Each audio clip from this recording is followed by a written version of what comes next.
21h30, Madame, Monsieur, bonsoir. Tout de suite, les titres du journal. Le ministre de la Santé affirme devant les députés, suite à une question orale relative au secteur de la santé, que ce dernier s'est nettement amélioré ces dernières années. L'agence Tadamon renforce ses interventions marquées dans plusieurs localités du pays par l'inauguration d'infrastructures pédagogiques et sanitaires. Clôture à Nouadhibou des Assises, 8e groupe scientifique sur l'évaluation des stocks halieutiques et la gestion des pêcheries. Merci Madame, Monsieur de vous joindre à nous. D'abord, le courrier du président de la République. Mohamed Ould Abdel Aziz a adressé un message au président de la République de Finlande, Sauli Niinisto, dans lequel il le félicite à l'occasion de la fête nationale de son pays. L'actualité parlementaire a été marquée ce matin à l'Assemblée nationale par la conférence des présidents, présidée par Mohamed El Boili, le président de cette chambre, en présence du ministre de l'Équipement et des Transports, ministre des Relations avec le Parlement et la société civile par intérim. L'ordre du jour comprenait la discussion et la programmation des prochaines séances plénières.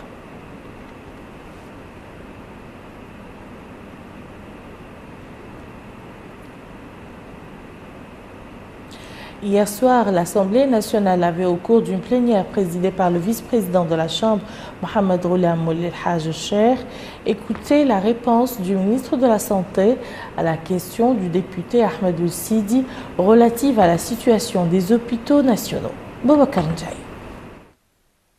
La situation des hôpitaux nationaux, la nature et la qualité de leur accueil étaient à l'ordre du jour de la séance plénière de l'Assemblée nationale. Par une question orale, le député Ahmed Ould Saïd a évoqué une mauvaise qualité de l'accueil des patients et une situation déplorable des équipements sanitaires avant de demander des explications sur ces insuffisances et les mesures entreprises par le ministère de la Santé. En réponse à ces observations, le ministre de la Santé a d'abord invité les députés à comparer la situation actuelle du secteur à celle d'avant 2009 pour mieux cerner le volume des réalisations accomplies durant ces quelques années. Dans ce sens, il a cité la réalisation d'hôpitaux spécialisés comme ceux de la mère et de l'enfant, de la cardiologie, de l'oncologie, en plus de la transformation des hôpitaux régionaux en centres hospitaliers jouissant d'une autonomie financière et administrative et disposant d'équipements sanitaires nécessaires pour accomplir pleinement leur mission. Le ministre de la Santé a également évoqué les progrès enregistrés au niveau du cadre humain qui est passé de 2500 en 2009 à 5000 éléments aujourd'hui composés de spécialistes, de généralistes, de techniciens, d'infirmiers, de sages-femmes et de personnel d'appui, en plus de la création de 5 écoles de santé et d'une faculté de médecine. Ahmed Ould Hadmin Ould Jelvoun s'est appesanti en outre sur les améliorations introduites au niveau des urgences en termes d'organisation, de renforcement du personnel et de fourniture d'équipements nécessaires au niveau des hôpitaux de l'Amitié et de Cheikh Zayed. Il a souligné la création de services d'urgence au sein des centres de santé à Nouakchott, à l'exception des 2 seulement qui seront mis en place incessamment et la mise en œuvre d'une permanence 24 heures sur 24 dans toutes les structures sanitaires sur l'ensemble du territoire national à partir de 2015. Le ministre de la Santé a enfin indiqué que le secteur est en nette progression, soutenu par la rationalisation des ressources et la fermeté dans la gestion. Dans leurs interventions, les députés ont salué les améliorations constatées au niveau des services sanitaires, tout comme ils ont insisté sur la nécessité d'accorder une attention particulière aux malades, de renforcer les équipements sanitaires et de mettre en place un mécanisme de contrôle pour empêcher l'importation de médicaments falsifiés ou périmés et d'organiser les centres de vente des médicaments. Sur un autre plan, la société Ciment de Mauritanie se porte bien. Signe de cette vitalité, l'extension de l'unité d'emballage et de stockage et l'inauguration de l'unité de pasteurisation industrielle des sacs de ciment. La réalisation de ces deux structures ont fait l'objet ce matin d'une cérémonie d'inauguration et de pose de la première pierre supervisée par la ministre du Commerce, de l'Industrie et du Tourisme en présence de son homologue du pétrole, de l'énergie et des mines. Abdul Adamaba nous en dit plus. Deux nouvelles unités vont s'ajouter au dispositif de la société Ciment de Mauritanie. La première est une unité de pasteurisation industrielle des sacs de ciment dont la pose de la première pierre a été supervisée au niveau du port autonome de Nouakchott par Mme Nahamint Hamdil Mouknas, ministre du Commerce, de l'Industrie et du Tourisme, en compagnie du ministre du Pétrole, de l'Énergie et des Mines, M. Mohamed Oulhouna. Ainsi, Mme la ministre a reçu des explications détaillées concernant ce nouveau dispositif de la part du directeur général de la société. Madame la ministre a aussi supervisé l'inauguration d'une unité de palettisation. Par la suite, des explications techniques sur les opérations de stockage, d'emballage et de pasteurisation industrielle ont été apportées au ministre en compagnie de la présidente de la communauté urbaine de Nouakchott, du Hakem Delmina et de certains employés de cette société. Le directeur général de la société Ciment de Mauritanie, M. Chibéhoul Ahmed Saleh, a indiqué que l'entreprise qu'il dirige compte améliorer et développer ses services. Il a par ailleurs affirmé que Ciment de Mauritanie exécute un plan d'investissement en adéquation avec le développement urbain du pays, ce qui, dit-il, contribuera au renforcement de son rendement par une modernisation de son système de production et de ses équipements. À la fin de cette cérémonie, la délégation a pu ainsi suivre un exposé détaillé concernant les spécificités de cette entreprise. C'est parti pour le championnat Al-Ghazi de tir à la cible. Le coup d'envoi de cette compétition, à laquelle prennent part plusieurs équipes et clubs, a été donné par la ministre de la Culture et de l'Artisanat.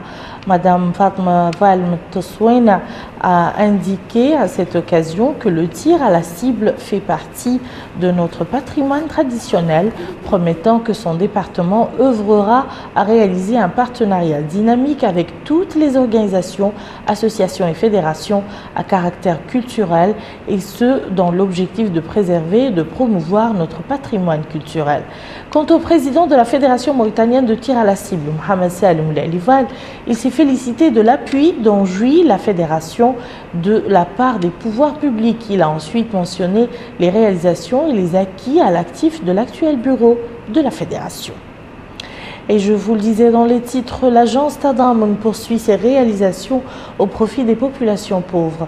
Dans le Houd el-Gharbi et précisément dans la localité Taïchot, limitrophe du Mali, le directeur de l'agence Tadammoun a inauguré un centre de santé équipé de matériel sanitaire nécessaire.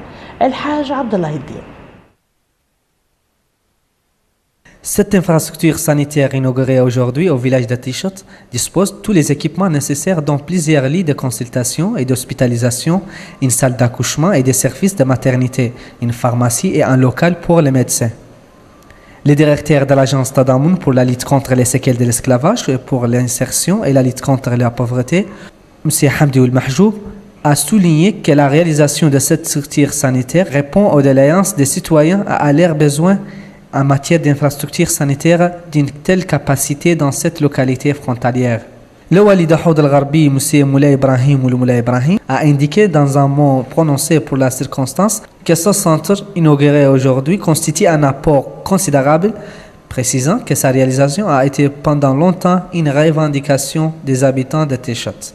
Le maire de la commune de Touil a apprécié les efforts de l'agence Tadammoun en matière de réalisation d'infrastructures éducatives et sanitaires. Les habitants de ce village ont dévoilé leur contentement pour l'attention que le pouvoir public leur porte. Cette femme explique qu'elle est contente pour la construction d'un centre de santé dans son village, car, dit-elle, elle met fin à leur calvaire en termes d'hospitalisation. Nous ressentons notre appartenance à ce pays puisque le gouvernement a répondu à nos besoins sanitaires à travers l'ouverture de ce centre de santé, dit cet homme. Rappelons que le village de Taïchot a récemment bénéficié des interventions multiples exécutées par l'agence Tadammoun, des interventions qui ont couvert plusieurs domaines vitaux. Ici à Nouakchott, les participants à l'atelier régional sur la protection des victimes des crimes terroristes et des témoins ont formulé au terme de leurs travaux des recommandations relatives à la nécessité d'améliorer les mécanismes de protection des victimes et des témoins dans les pays du Sahel. Abdrahman Hamad. Après 3 jours de débats et échanges d'expériences et expertises, mais aussi de réflexions sur les meilleures méthodes de protection des victimes et des témoins dans les pays d'Israël, la réunion régionale sur la protection des victimes et témoins a pris fin hier à Nouakchott. Plusieurs recommandations ont été formulées par les participants à l'issue de cette rencontre, notamment mettre en place des conventions de coopération entre les pays sur la réinstallation des victimes et des témoins. Une élaboration d'un guide de prise en charge des victimes de violences faites aux femmes. Concernant les enfants, il est recommandé une spécialisation du personnel du système pénal pour s'occuper des enfants victimes. Dans son mot de clôture, le secrétaire général du ministère de la Justice a loué la qualité des débats au cours de ce séminaire, considérant que tous les aspects du thème ont été évoqués et discutés. Il a ajouté que cette activité s'inscrit dans le cadre de l'exécution des orientations du président de la République visant à promouvoir le secteur de la justice. Il est attendu que les conclusions formulées au terme de cette rencontre contribuent à l'amélioration du système judiciaire et la coordination entre les États du Sahel en matière de la protection des victimes, de témoins de crimes et d'abus de pouvoir. Dans le domaine des sports, le Comité national olympique, en collaboration avec la Solidarité olympique mondiale, a démarré aujourd'hui les journées olympiques au profit d'un certain nombre d'élèves des écoles périphériques de Nouakchott.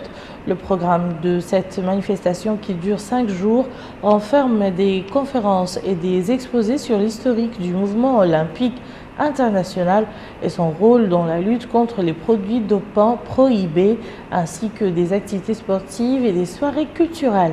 Supervisant l'événement, le secrétaire général du ministre de la Jeunesse et des Sports, M. Mokhtar Ould-Hamdi, a mis en relief l'intérêt qu'accordent les hautes autorités du pays à la promotion du secteur de la jeunesse et des sports.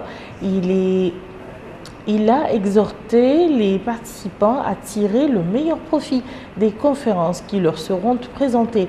Pour sa part, le président du Comité olympique national, Dr Mohamed Mahmoud Louma, a mis en exergue l'importance de ces journées pour donner aux enfants l'opportunité d'exercer le sport et sortir de la monotonie de leur foyer. Et nous clôturons ce journal par Nouadhibou qui vient d'abriter les assises du 8e groupe de travail sur l'évaluation des stocks halieutiques, la gestion des pêcheries dans la zone économique exclusive mauritanienne. Cette rencontre, à laquelle ont pris part plusieurs experts en matière d'océanographie, a été sanctionnée par plusieurs recommandations appelant à la préservation de la ressource halieutique, l'amélioration des infrastructures portuaires et le renforcement de la surveillance sur les navires étrangers. Ainsi prend fin cette édition. Je vous en rappelle les principales informations. Le ministre de la Santé affirme devant les députés, suite à une question orale relative au secteur de la santé, que ce dernier s'est nettement amélioré ces dernières années. L'agence Tadamon renforce ses interventions marquées dans plusieurs localités du pays par l'inauguration d'infrastructures pédagogiques et sanitaires.